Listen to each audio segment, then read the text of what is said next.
I would be willing to stake the claim that anyone who has religious trauma from their upbringing was raised with parents who were consequentialists. I'm going to give you a hint. Consequentialists do not examine motive when it comes to examining behaviors or actions. So, like me, as an authoritative parent, I am high acceptance and high accountability. So this is the same thing with this discussion that we're about to have, that there is a high level of examining the intention and motive of a behavior and examining the behavior and action itself. So these two key components exist both in my parenting philosophy and in my philosophy in life.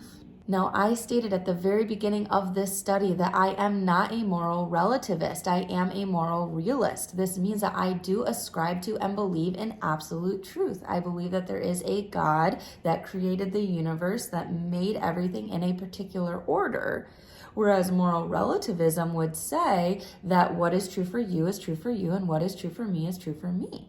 Within moral realism, however, there are three different types. There are virtue ethics, the consequentialists, and deontology. As we saw in the Aristotelian philosophy, this focuses on virtue ethics, on the four cardinal virtues, that if you are upholding prudence, fortitude, temperance, and justice, that you are inherently going to cultivate what Aristotle referred to as good-spiritedness. You are overall going to grow into a person of good character so long as you are consistently practicing those four cardinal virtues, those virtues that hinge on us being able and capable of living and demonstrating a pure and good life.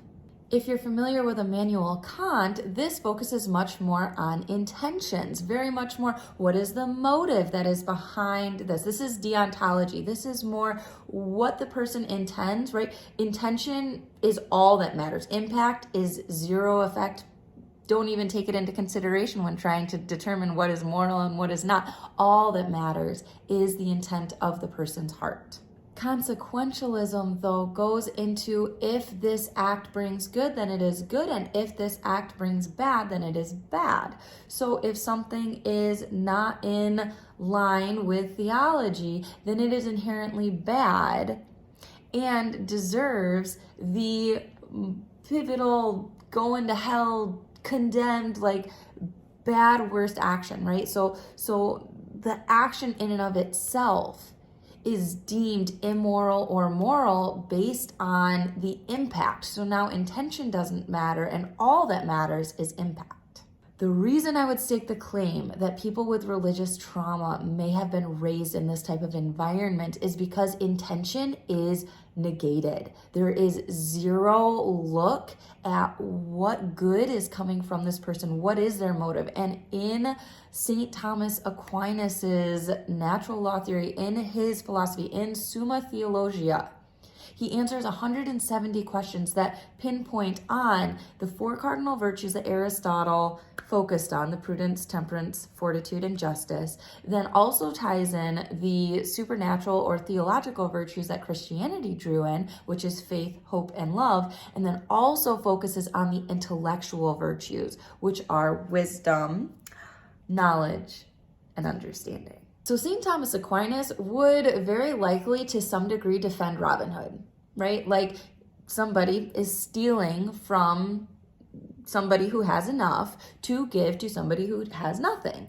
And so the motive matters in the situation. So an act of theft is not inherently completely wrong and condemn-worthy, right? It depends. Are they doing it out of selflessness or selfishness? Like, what is their motive behind the action? However, because the intellectual virtues are also intertwined here, this doesn't mean that if we have a disagreement on what is morally true in a situation, that it somehow becomes relative due to intention. There is still an absolute truth about what would bring about the most ultimate good in the common good, while still acknowledging, it's just that there can't be a relative factor on the ultimate truth of morality.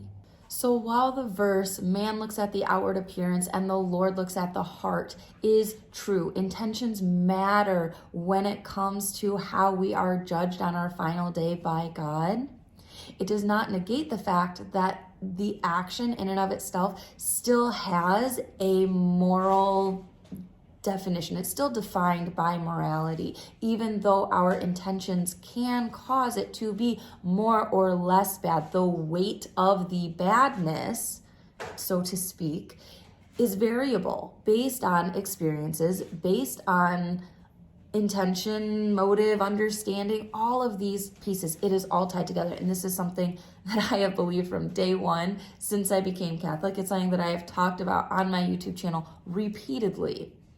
That intentions and motives and experiences all matter and cultivate us into the people that we are today. And that is why paying attention to that is so important, and giving other people the benefit of the doubt when they are sharing something in a good-hearted nature, in good-spiritedness, that we would trust that within them and take that to be, I'm going to trust that you have the best motives. I may not agree with your actions, but I'm going to trust that what you are doing is coming from a good place and you mean well. That is how I view people, and it's how I want to encourage you today to view others in your interactions as well. That's all I have for you today on St. Thomas Aquinas' ethical theory. And tomorrow we are going to be going into the natural law specifically, and I'm looking forward to that. So I hope you'll join me. I hope you have a great night tonight, and I will talk to you soon.